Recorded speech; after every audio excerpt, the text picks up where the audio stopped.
Welcome to the Performance Enhancing Podcast. It's like steroids for your brain. A podcast for people that want the best info, but just don't have the time. Get your podcast fix with the Cliff Notes versions of your favorite podcasts. No fluff, just the actionable golden nuggets. Having this much knowledge at your fingertips should be downright illegal. So get ready for another dose of Performance Enhancing Podcast with SatoriPrime. Here's your host, Ilan Ferdman. Hello everyone. Ilan Ferdman here. Welcome to another installment of Performance Enhancing Podcast. Today is going to be quite interesting. I'm going to share with you a part of a book that I've been reading for the last week, which has just so blown my mind that I figured I just got to share at least what I've gotten so far, and I'll keep sharing with you as I get more and more of these things. So, as you know, our company, SatoriPrime, teaches people how to market. And one of the things recently that I've completely become obsessed with is neuroscience, study of the brain. So if you listen to our previous podcast, you know that I did something with Stephen Cutler about work of flow and things of that nature. Because the brain, what they're unlocking is really magnificent. And it just gives us insight into who we are and how we operate. So this guy named Dooley, who actually has a site called Neuromarketing, really cool site, kind of scientific, almost a little nerdy, but for me, cool, wrote this book called Brainfluence, 100 Ways to Persuade and Convince Consumers with Neuromarketing. And I got this book on Audible. It was a huge find. And I want to just reiterate to you some of the things that I've already learned and are starting to put into practice in our business. Now, this is not a book you have to read straight through, right? It's like a lot of different mini sections with studies that have been done and ways that you can use these studies to your advantage when you are in that marketing world. So I just want to share with you some of the things that I've learned so far. And as I get more of these insights, I'll be happy to share these with you in other parts, okay? So one of the first things that he covered is the fact that we as marketers tend to sell to people's rational brain. You know, we give people benefits, we tell them why things are great, why they're not great, what value they will get out of it, things like that. But what they're studying in the brain is that that's not the part of the brain that actually makes the decision to buy things. It's actually that's part, like maybe 5% of the brain. The other part is 95% of the brain, which is the subconscious brain. And that's the brain that is focused on emotional triggers. And the one that gets triggered the most, I don't know if anyone can guess this, but this is cool. So what would you think is the part of the brain that gets triggered when you're making a purchase decision? It's the pain sector. Every time you purchase something, the sector that lights up when they put the brain sensors on is the pain sector. In other words, that exchange of giving someone money or the thought of giving someone money or losing that money is signaling a rush of pain in our brain, which is wild to think of. So scientists do a lot of studies on this, and what they hook up like electro EEGs, I think they're called, to your brain, right? And they did a study where they gave people an option and said, okay, you have to choose one of these. Are you going to buy A or are you going to buy B? Or are you not going to buy anything? And scientists, get this, were able to predict 100% of the time up to 8 seconds prior to the person answering. Okay, I just want you to get that. Up to 8 seconds prior to the person actually giving the answer, scientists were able to predict with 100% accuracy whether the person was going to buy or not buy, just based on what they saw the brain fire before the person made a decision or not. That's insane. So that's great information and all, but what does that tell us? That basically tells us that what we're trying to do when we're selling someone is make them feel warm and fuzzy, is take them as far away from that pain receptor of the brain to a joy receptor. So I'll give you an example. One of the niches that we're in is helping people learn how to market, whether it's on Facebook or build a business online, etc. Now, ultimately, I can list all the benefits that would have to person of mastering those skills. But really, what people are doing when they're making a choice or even looking at making a choice to choose that lifestyle is they're looking for freedom. And I can ask a million people and everyone will tell me, oh, I'd like more money, or I'd like to travel with my friends, or I'd like to take my family on vacation, or I'd like to be able to pay for my kids' education, et cetera, et cetera. But ultimately, you could really bundle all that into freedom. We want the freedom to be able to do what we want to do, when we want to do it, how we want to do it, and with whom we want to do it. And that is ultimately freedom. So when we talk about learning these things, learning Facebook marketing is not the sexiest thing on the planet by any means. But you know what? Gaining that skill and 12 months from now, having the ability to create that kind of freedom in your life versus being an attorney and hating the job, or being in a 7 to 8 job, things that we hate, not being able to see our kids grow up.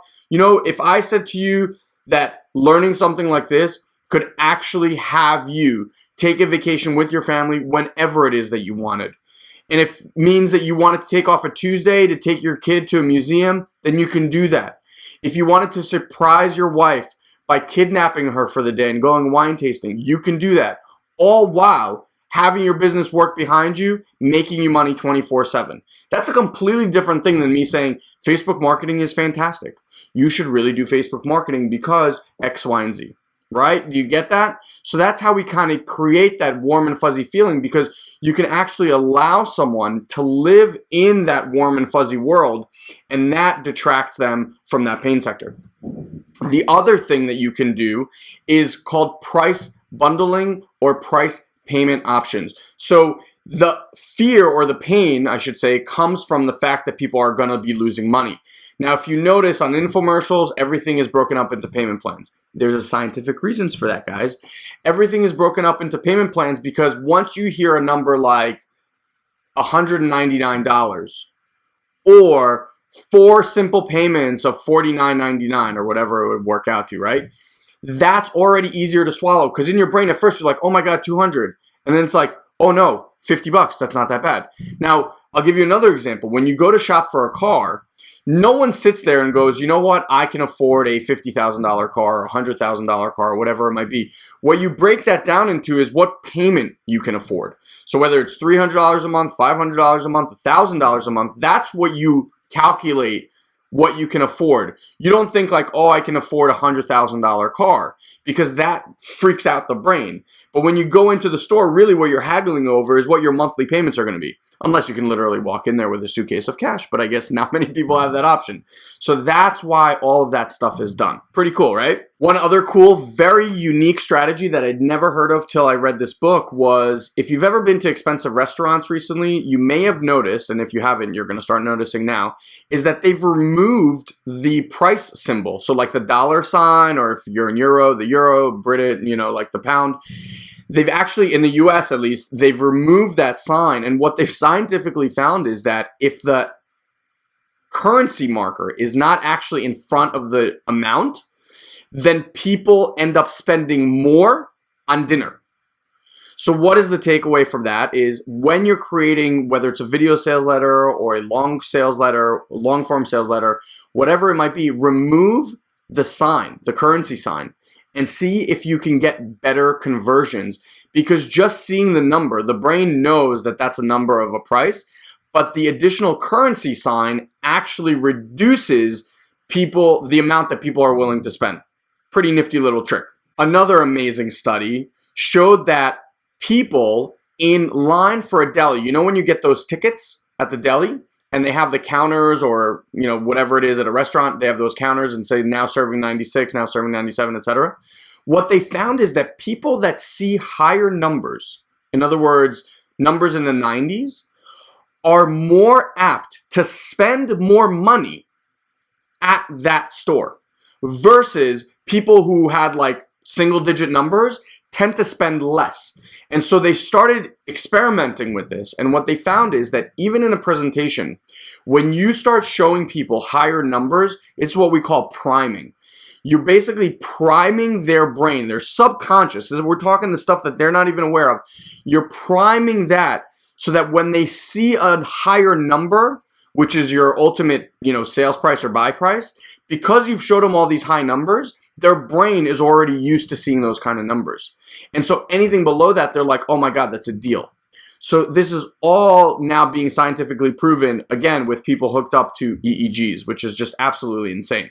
So when you're doing presentations, make sure that in your presentation, you're actually showing, and it doesn't even have to be dollar signs. It can be like, there were 2,345 people at this event. This last showing had 50,000 people or 50,000 spectators. We sold $792,000 cars. Whatever it is, it doesn't have to be a currency, but seeing high numbers will get the brain primed. That's the takeaway. Now, this goes back to a bunch of studies. I don't know if you ever heard like the wine studies, where if people were told that a bottle of wine, say, is $80 versus a bottle of wine is $20, they will rate, even if the bottles are the same $10 bottle of wine, they will always rate with 100% consistency, rate the $80 bottle better, because priming people for things will have them produce certain results, or have them say certain things, or have them take certain actions. In fact, in another study, they gave people energy drinks, and in one group, I think they paid like $2.50 for an energy drink, and another they paid $4.50 for an energy drink. And then all they simply did was give these people puzzles to solve. And those that paid more for the energy drink believed that they could solve puzzles better than those that had it at the cheaper amount. In other words, those that bought the cheaper drink didn't believe that they can solve as many puzzles, versus those that paid more, same exact energy drink, they believed that they can do more. In other words, they believed just by the fact that they paid more, that that energy drink did more for them. Crazy, crazy little things. They do these tests all the time. I think they did one with, he mentions, with pills, with medication, all placebo pills. But one group were told that each pill is $2.50. Another group was told each pill is $2.10. The $2.50 camp rated the pill 85% effective. The $2.10 camp rated it 61% effective. Amazing what the brain's capability is. Now, the next piece was really enlightening, because if you're in anything, whether you've seen infomercials or you've seen marketing online or anything, you know that everyone's obsessed with odd numbers in sale prices. No one does like, this product is $100, or no one does, this product is $500. Everything is like $97, $99, $497, et cetera, et cetera. So they did a study on real estate, okay, and house listings, okay, and houses that were listed with odd numbers. So if a house was listed at $499,500 versus $500,000, for example, the house that was listed at the even number would get a perceived value far less than the $500,000 and end up selling for far less asking price. While the house that was listed at $499,500 tended to be valued more by the consumer, and they got much closer to their asking price. So if there's any real estate agents or anyone out there listening to this, this is something you can relay to your people. You can even look up this study or get this book, Brainfluence. And this is just like an amazing selling point, right? If you can walk into a house and say, hey, this is why we're going to list your house, because statistically you're going to get, way closer to the selling price than if we listed it at X. It was amazing. I'd never heard this study, and I was always curious why people did that. I just kind of thought it made it seem like it was cheaper, but this is just way, way cooler of a study. So keep that in mind whenever you're pricing any of your product or services. Now, the last thing I want to talk about is choices. We all come from a state of mind that choices are great, right? But statistically, it is proven that too many choices actually hurt the ability for someone to make a decision and therefore buy your product. So what they did was, in supermarkets, they would line aisles with, 30 of this, whatever, shaving cream or tea or whatever it was. Each study was different. And then bring people in there. And more likely than not, people would walk out not having purchased anything. Versus when they lowered that amount to maybe 6 or 8 products, almost everyone bought something. So too many choices. What happens in the brain is the brain goes into this mode of, I can't make a decision, this it goes crazy, and then it won't make any decision because it gets too irritated by the process. So what is the takeaway there? The takeaway is give people fewer options. If you run a business and you have tens of options for people to work with you. Limit it down to 3, I would say. And if you want people to buy something, then I'll give you another cool little tip. Make something cheaper than it, okay? And make something way more expensive than it. And make the thing that's cheaper seem really, really crappy. It's called like a decoy product. And that decoy product makes the middle one look really, really good. So a while back, a company had created a bread maker, a machine that you can make bread at home. And I think they priced it at something like $350, and no one bought the product, okay? So what they decided to do, I mean, the rational thing to do would be to lower the price of that product. But what they decided to do was actually throw a higher priced product. And what that did was basically tons of people went out and bought the lower priced product because now they could justify like, oh, I'm not buying the most expensive thing. I'm buying kind of like that middle of the road thing. And they went out in hordes and bought that thing. Now, the decoy product, what's great about that is the example he gave was he walked into a supermarket. He was looking for shaving cream, and there were the same company bottles, okay, right next to each other. But one, they were exactly the same price, and one had 20% more. So he's looking at it, trying to figure out, like, why is this one cheaper than the other one? Or why are these the same price, rather, than the other one, where this one has more? But ultimately, he just grabbed the one that has more. Because the decoy product will drive people to the product that you actually want to sell. So when you're thinking about staging prices in your business or pricing out any model or service or whatever, try to always do a 3-tiered approach. Give people kind of like that ABC, where the A is like really the cheapskate option. It's kind of like a bare bones, whatever. The middle one, the B, looks super, super sexy. It's like you get all these options. Some of the options are even in the top tier product. And it makes A look really, really bad. Like it would be stupid for someone to buy A. And then you give them C, which is a much higher priced item. And that item is literally there just to justify their decision to pick the one in the middle, which is ultimately what you want to sell them anyway. So those were just a few of the takeaways. The book goes way, way deeper. I mean, there are things about marketing to all 5 senses and how we do that, and tests about smell and touch and all that kind of stuff. So I will share all that with you as I keep going through it. But I wanted to make this quick podcast for you so that you can already get to use some of these nifty little things that I've been learning so far. So hopefully you've enjoyed this. And if you did, please head to iTunes or Stitcher, wherever you're listening, and leave us a comment and rate this podcast.